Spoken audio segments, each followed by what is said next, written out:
Why are the roads in Taiwan so unfriendly to pedestrians? Seriously, this is a video of just me walking from my place to buy some lunch. A distance that would have taken a 5-minute walk ended up taking 10 minutes, as I traversed the jungle of cars and mopeds that drive around recklessly. We have sidewalks so narrow that you have to squeeze through as a normal pedestrian, let alone those are disabled and rely on wheelchairs. We have parked scooters and cars that take up nearly the entirety of walking space, on top of just random stuff blocking your way. We have cars that go around full speed at you even if they're not supposed to cross the road. We have scooters on sidewalks, as if there isn't already enough chaos going on, and sometimes the sidewalks don't exist at all, forcing people to walk on the road, the same lane where cars and scooters live. The situation is so rampant that there are entire YouTube channels with hundreds and thousands of subscribers dedicated to recording the mayhem that is Taiwanese streets. This channel, for example, has 32,000 videos uploaded. There isn't a thing as walking normally on the street here. Suffice to say, the traffic is a mess and the closest thing to hell for pedestrians, as dubbed by this CNN article about Taiwan. This is actually a pretty big deal, as people mainly on the internet started realizing how big of an issue this is, with pedestrian hell becoming a nickname for Taiwanese streets. What exactly is the issue here then? Why does Taiwan still look like a third world country despite the standard of living, healthcare, and per capita income nearly the status of other developed East Asian countries such as Japan and Korea? One of the reasons why Taiwanese roads have become so chaotic and downright messy isn't because of the landscape, climate, or the fact that politicians are constantly brawling in our rear. No, the problem stems from city planning. To understand how Taiwanese roads have become so unlivable, we have to take a look at history. The year 1949 marks a halt to the gunfire struggles of the Chinese Civil War, and the Kuomintang, the Nationalist Party of China, was forced onto Taiwan, in which they were planning to carry out a counterattack on the communists, which never happened yet. Anyways, in the 1960s, the government of the Republic of China wanted to improve the roads in Taiwan, and out of all places, the US was where they looked for inspiration, instead of places that were actually well planned, like most of Europe for example, with the US being 272 times the size of Taiwan. In this case of the US, they already have sufficient city planning beforehand and only plan large, wide highway roads that emphasize car efficiency in rural, less populated areas away from residential and downtown areas. Compared to Taiwan, where only really the width of the roads were planned out, not the function of the road. This includes what the roads were used for, such as sidewalks, bikes and scooter lanes, traffic islands, and greenery. The roads at first were also heavily car-centric, meaning that during the planning phase, only the convenience of cars were taken into consideration. And it wasn't until 2009 when laws like the Design Standards of Urban Roads and Accessory Works were passed, where other road functionalities have formal written law that point out what is officially considered a traffic lane or a walkway, and what has to go into city planning to ensure a safe urban environment. This was, however, too late, as most of the roads in Taiwan had already been built by then. Despite this, some improvements have been made to increase sidewalks, from 2011 with only around 15% of roads with sidewalks to 2021 with around 43%, almost half the roads in Taiwan having sidewalks. However, instead of walking space, people have been repeatedly treating the space as a long, massive parking lot. Sometimes parked scooters and cars would take up the entire space of the sidewalk, making it impossible for pedestrians to walk. Even if there weren't hundreds of cars parked, there are trees and transformer boxes planted in the middle of sidewalks, turning it into an obstacle course that you will have to traverse just to buy breakfast. Although even with a 43 sidewalk rate, that's around 60% of roads in urban areas without sidewalks, not counting highways in mountainous and rural areas. Choosing to develop a car-centric road system also slowed down the development of public transportation, since bus stops will have to be planned around car lanes and metro lines will have to be built from the ground up. This created a strong incentive for people to buy scooters in search of a more convenient way of transportation, and thus resulted in the explosive growth of scooter riders. This wouldn't be a problem if the roads in Taiwan didn't prioritize cars as much as it did.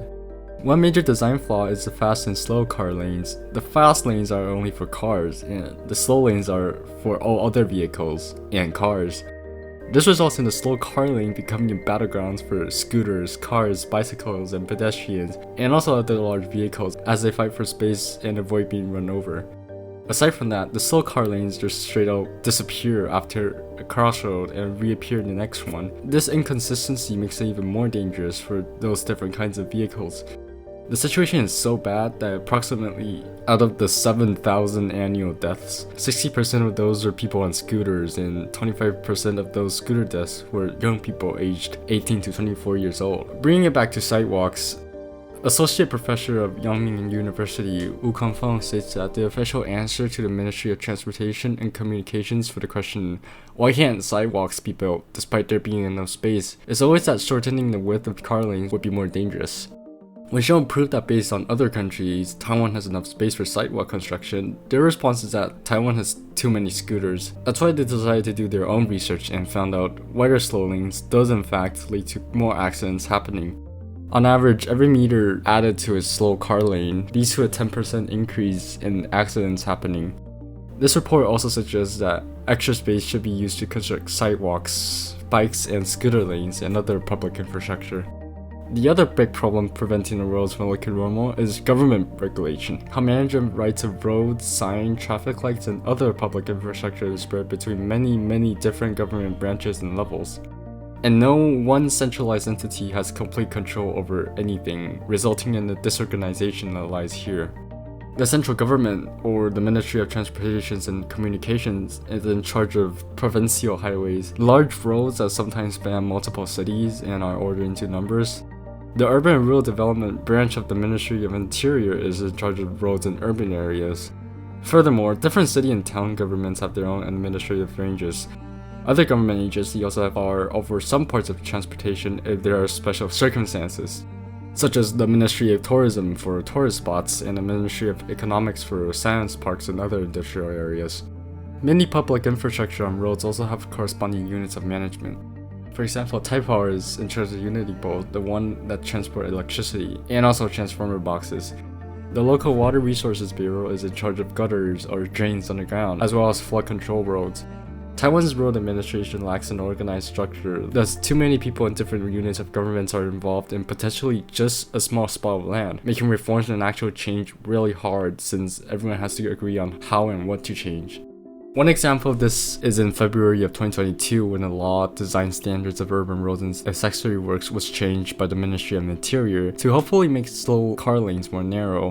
A 4.5 meter limit on how wide it can be built was added, but this wasn't absolute. It stated that local governments still have the freedom to change the width based on local demand, which gave a lot of leniency to those local governments to keep building wide roads.